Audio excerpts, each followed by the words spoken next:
Hi friends, welcome to share and life. இன்றைக்கி நம்ம சேனலில் ரவா உப்புமா எப்படி பண்ணுறதுன்னு பார்க்கலாமா? வாங்க வீடியோக்குள்ளே போகலாம். ஃபஸ்ட்டு ஒரு கடாய் எடுத்துக்கலாம். அதில் 1 கப் ரவை சேர்த்துக்கலாம். மீடியம் ஃப்ளேமில் வச்சு ரவையை நம்ம நல்லா வறுத்துக்கலாம். லைட்டாக அந்த ரவை ஸ்மெல் வந்ததும் அதில் 2 டேபிள் ஸ்பூன் ஆயில் ஆட் பண்ணிக்கலாம். ரவை நமக்கு உதிரியாக வர்றது வரைக்கும் நல்லா வறுத்து விட்டுக்கலாம். கேஸை சிம்லே வச்சு நல்லா வறுத்து விட்டுக்கோங்க.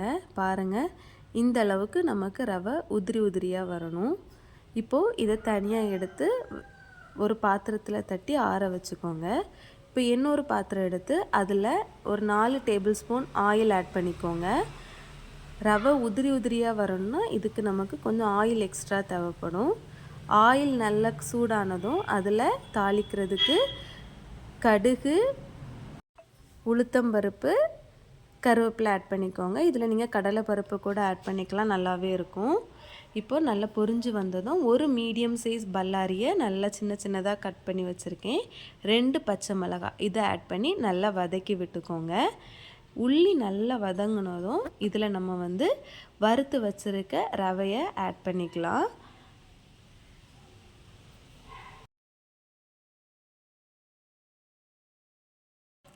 இப்போ இந்த ரவையை நல்லா நம்ம எண்ணெயில் நல்லா வதக்கி விட்டுக்கலாம். 1 கப் ரவைக்கு 2 கப் தண்ணி நல்லா சூடு பண்ணி வச்சுக்கோங்க. இதில் நம்ம கொதிக்கிற தண்ணி தான் ஆட் பண்ணணும். நான் இன்றைக்கி 1 கப் ரவை எடுத்திருக்கேன். அதுக்கு 2 கப் தண்ணியை நல்லா சூடு பண்ணி அதை இதில் நம்ம மிக்ஸ் பண்ணிக்கலாம். இப்போது இந்த ஸ்டேஜில் இந்த ரவைக்கு தேவையான உப்பு ஆட் பண்ணிக்கலாம்.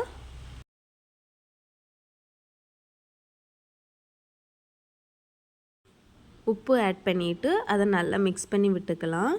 தண்ணியும் அந்த ரவையும் ஈக்குவலான லெவலில் வரும்போது இதை நம்ம லிட் போட்டு க்ளோஸ் பண்ணி விட்டுக்கலாம்.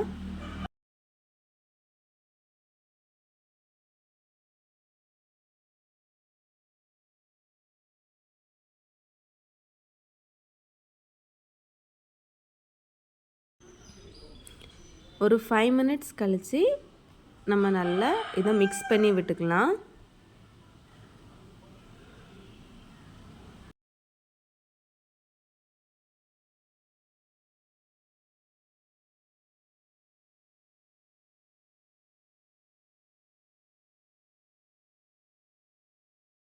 இதில் இப்போ நம்ம துருவி வச்சுருக்க தேங்காய் ஆட் பண்ணிக்கலாம். தேங்காய் ஆப்ஷனல் தான், தேவைன்னா நீங்கள் ஆட் பண்ணிக்கலாம்.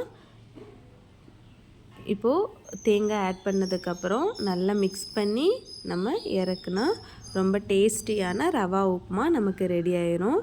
இந்த ரெசிப்பியை நீங்கள் ட்ரை பண்ணிவிட்டு எப்படி வந்துச்சுன்னு கமெண்டில் சொல்லுங்கள்.